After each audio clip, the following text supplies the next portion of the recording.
The waste of the week goes to a $1.5 trillion spending bill that was released and passed in less than 24 hours, and the State Department for improperly labeling billions of dollars worth of expenses.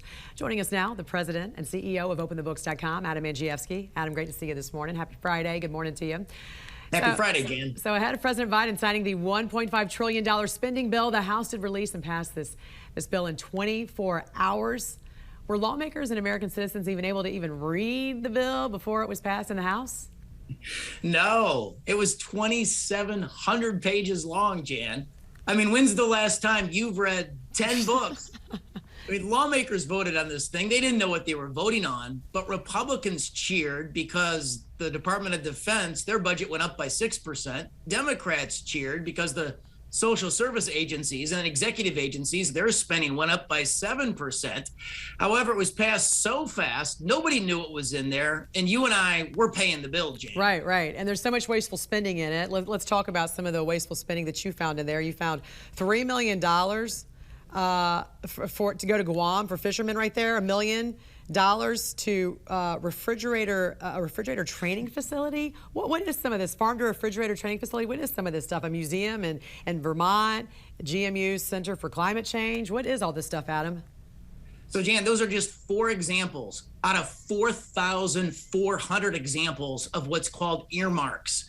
Earmarks is the currency of corruption in Washington, D.C. It is member pet projects. Those line-by-line projects are stuffed in these bills to ensure member votes from both parties. And look, it's a pork fest. 4,400 of those earmarks, 367 pages of examples just like that. And what's important here is that you're being proactive in all of this, because what you're trying to do, Adam, and your organization is trying to do is sponsor a petition that you hope will prevent bills from being released and passed in a short time frame like this. So talk us through the petition that you have right now. Have you received any congressional support for this? Yes, we've seen congressional support. U.S. Senator Rick Scott from Florida has the Senate resolution that would put this into law in the Senate. It would force a 72-hour, a 3-day timeout, a pause, so people, pundits, politicians, so all of us could find out what's actually in the legislation. Yeah. We've got 15,000 signatures on that petition at our website at OpenTheBooks.com. Yeah. They definitely need longer than 24 hours.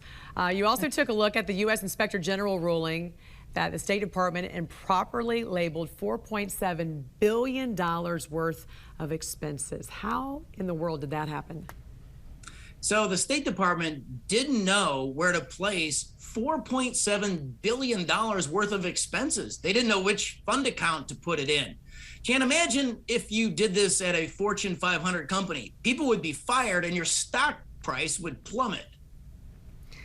Goodness gracious, Adam. Before I let you go, I want to go back in January when you were let go from Forbes after NIH demanded a correction on a report that you released of Dr. Anthony Fauci's finances. Adam, what's the latest on that? So I published the inside story of how fact-finding Fauci led to my cancellation at Forbes. It's published at Substack or on our website at OpenTheBooks.com. There's basically 2 findings. Number 1, that there are really rotten things going on with the spending of your taxpayer dollar. And number 2, when you expose those things, Jan, the government comes down hard. The government came down hard on Forbes. Forbes came down hard on me. I told the truth, and they pulled the plug.